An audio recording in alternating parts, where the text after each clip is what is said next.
KREM 2 News at Noon begins now. A dangerous heat wave is expected to hit much of the country today and for days to come. We have the latest. And our local weather conditions will feature scattered thunderstorms this afternoon, with the first raindrops just now falling as of noon. And Broadway's best gathered last night for the Tony Awards. Find out who took home top honors. Well, hi, everyone. It's great to see you. Welcome to the KREM 2 News at Noon. I'm Channing Curtis. Laura Papetti has the day off. Well, let's talk weather. Millions of Americans will face sweltering conditions as a heat wave takes hold of the middle of the country. Now, it could last an entire week and into the weekend in many places. This heat wave is expected to start in the middle of the country and move to the northeast tomorrow. Over the weekend, it was so hot at the U.S. Open in North Carolina that medical staff treated hundreds for heat-related illnesses. And in Phoenix, America's hottest city, 18 shipping containers have been turned into cooling centers. Officials there are trying to avoid last year's record 645 heat-related deaths. These multi-day heat waves are now happening 3 times more often than they did in the 1960s, and experts say they're also lasting longer. Now, while much of the rest of the country is struggling under this heat, thankfully, we're not seeing the same thing here. As a matter of fact, we're seeing some showers right now. So meteorologist Thomas Patrick is joining us with the very latest in the Outdoor Weather Center. Feeling any rain out there right now, Thomas? Yeah, not any rain. In fact, the sunshine finding a pocket of blue sky to shine, at least right here at our South Hills studios. But it is the tale of 2 extremes across the country. There are the heat advisories and even excessive heat warnings for areas like Detroit. Meanwhile, the mountains here locally actually have winter storm warnings. That's right. Part of our viewing area is technically under a winter storm warning. Now, that's going to be over the backcountry mountains of central Idaho. But we are focused on all the numerous showers that are just getting on our way, started to pop up in the last 20 to 30 minutes here. So let's dive in just south of Spokane. In fact, if you're looking directly behind me, which faces towards the south, you'll see these dark clouds. It's right over areas like Rosalia right now, and it's moving a bit to the south, so sliding into Whitman County. Nothing overhead over Spokane at the moment. Meanwhile, over northeastern Washington, you can see the showers that have already gotten started over the mountains at first, but now that they're rolling, we'll see if they'll slip off of the mountains and into any of those cities. So we are tracking showers right now. Haven't seen any thunder yet, but because of that sunshine, it does energize the atmosphere. And the more energy we have, the more likely it becomes we could get a thunderstorm or two. So like on Saturday, we'll be tracking not just the thunderstorm potential, but a bit of hail would be possible all as well. So a lot to track today. And coming up, I'll show you how much longer this is going to last before our own heat wave will be in place later on in the week. Well, questions remain after a gunman opened fire at a Michigan splash park over the weekend before taking his own life. At least 9 people, including 2 children, were wounded. CBS's Naomi Ruckham has more. Watch over our city. Prayers and songs at a vigil in Rochester Hills, Michigan, after 42-year-old Michael Nash fired around 28 rounds at families cooling off at a splash pad park. I know these people. This is my neighborhood. These are friends. These are family members. This is horrible.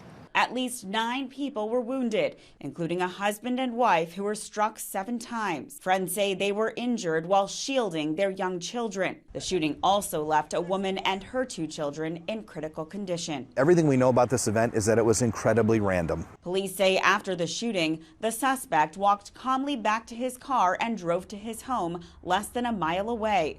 After a brief standoff with police, authorities say he killed himself. A semi-automatic weapon and a handgun were later found inside the home. Any of us could have, been hurt or shot. We don't know what his plans were. Investigators are now trying to determine why the suspect opened fire, though police say he struggled with mental health challenges. Naomi Ruckham, CBS News.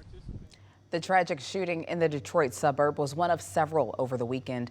In Round Rock, Texas, police are still looking for a gunman who shot and killed 2 people and wounded 14 more at a Juneteenth celebration on Saturday night, while 8 people were injured when gunfire broke out at a Massachusetts party early on Sunday.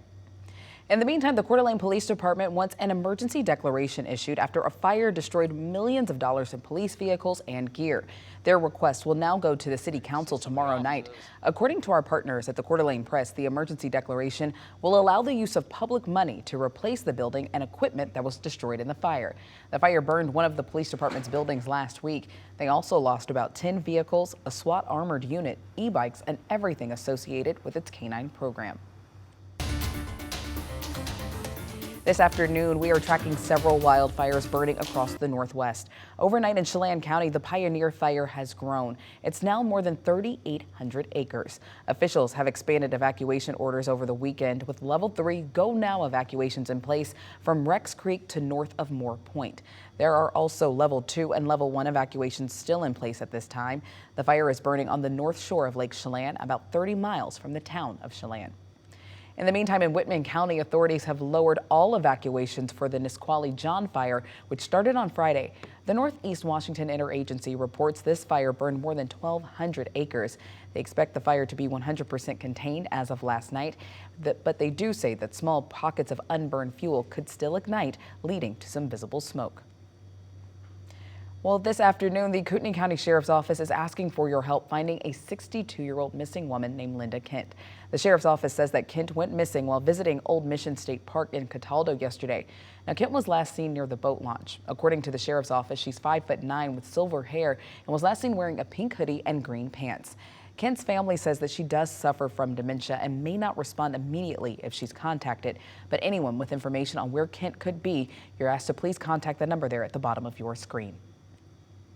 At 12:06, we have an update on a deadly shooting that we have been following here at KREM 2 for years. We now know 5 Spokane law enforcement officers will not be facing charges.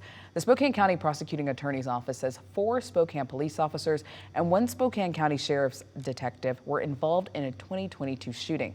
It happened after an almost 5-hour standoff in downtown Spokane. The prosecuting office says robbery suspect Dominic Shears was shot after he disobeyed orders during the standoff and fired at law enforcement. We have a lot more still ahead on the KREM 2 News at noon. We're following a pause in fighting in some places in Israel today as a new plan to help the Palestinians goes into place. That story and more in about 2 minutes.